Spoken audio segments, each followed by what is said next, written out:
Ерөнхийдөө аудитор 17 зөвлөмж хургуулснаас ерөөсөө бүрэн эргэцсэн 3 зөвлөмж байна гэж. Өөрөөр хэлбэл хүрэгжилт нь 20% гэсэн үг, 20 хүрэхгүй хувьтай. Тэгээ эндээ болохоор төсвийн сахилга бат хангалтгүй муу байгааг харуулж байна гэдээ үгнэсэн байж. Тэгэхээр бид нар улсын төсвийн орлогоо бүрдүүлэхээ болохоор ялангуяа энэ татвар дээр бол давуулаад 10 орчим хувиар ингээ биелүүлчихэж байгаа. Тэгээ татврын чинь ихэнх нь хувийн хвшил бүрдүүлж байгаа. Хувийн хвшлээс бид нар татвар төсвөө бүрдүүлэхээр дансыг хааж байгаа, торгож байгаад ингээд төсвөө бүрдүүлчихдэг. Цалингаа тавих хүчээсэн, бизнесийнхаа эргэлт үйл ажиллагаа тэлгчээсэн мөнгөийг хааж байгаа, торгож байгаад бүрдүүлдэг. Буцаагаад төсөв дээрээ авчраа зарцуулахаараа ингээд хяналт муутаа, сахилга бат муутаа ингээд замбраагүй зарцуулж байна. Одоо үндэсний аудитын газрын дүгнэлтэн дээр байгаа шүү дээ. Маш олон асуудал байна дурдах юм бол. Тэгэхдээ ерөнхийдөө энэ асуудал одоо яагаад ийм сул байгаад байгаа юм бэ? Гол асуудал нь яг юунд байгаад байгаа, хэрэгжихгүй байгаад байгаа. Зөвлөмжүүд өгсөөр хөтөл 20%-тай бүрэн эргэцсэн 20% байна гэдэг бол маш хангалтгүй харуулж байна шүү дээ. Ер нь цаашаад энийг яаж сайжруулах юм бэ гэдэг ийм хоёр асуулт байна. За дараагийнх нь болохоор энэ нийгмийн даатгалын сан, эрүүл мэндийн даатгалын сангийн 2023 оны чөлөөт үлдэгдэл бараг 1.34 их найт төгрөг арилжааны цөөхөн эдэн банкнд байршиж байгаа. За тухайлбал одоо Хаан банк нь 500 орчим тэрбум төгрөг байршижсэн гэж сая мэдээлэл өгч. Голомт банк нь 100 гаруй тэр 200 орчим тэрбум төгрөг ч гэдэг юм уу.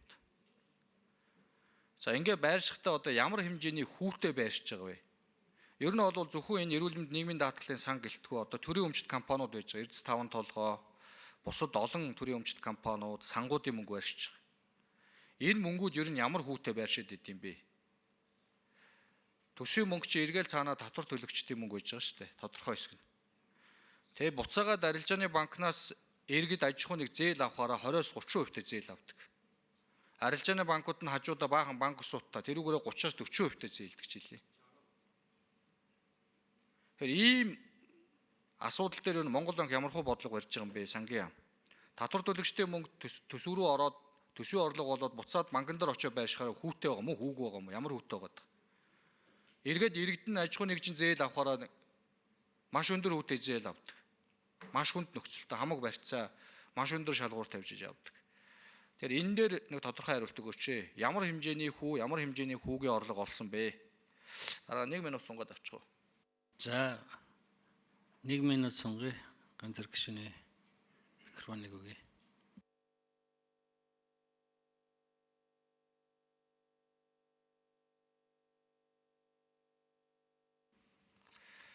За 3-т энэ засгийн газрын газар болон төсвийн байгууллагын данс нийт хаах журам дээр маш тодорхой заасан байж байгаа.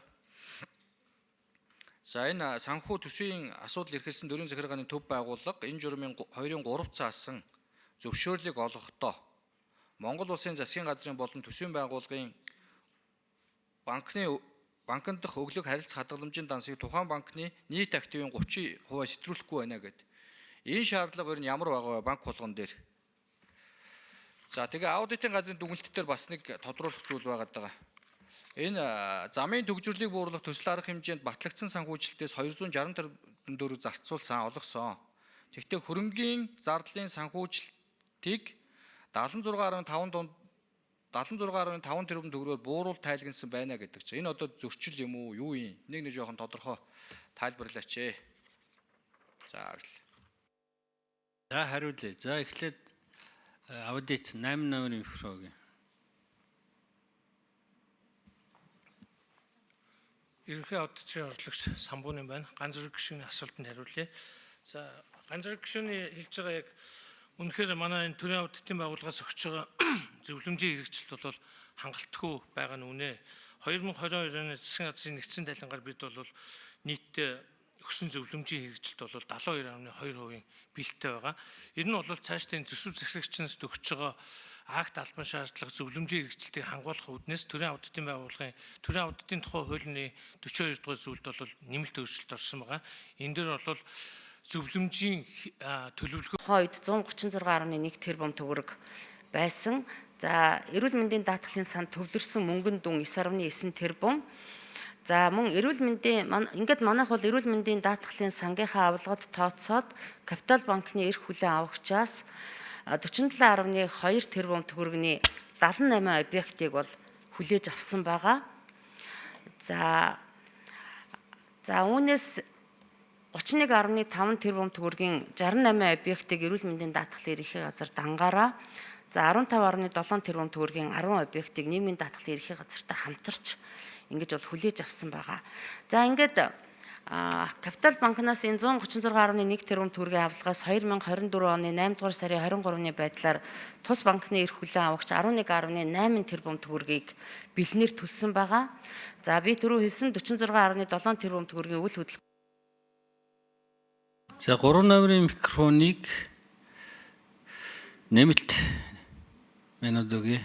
1 минут өгч. За ингээд хөрөнгө хүлээж авснаас 10.5 тэрбум төгрөгийн үйл хөдлөлт хөрөнгийн борлуулалтын орлого эрүүл мэндийн даатгалын санд төвлөрсөн байгаа.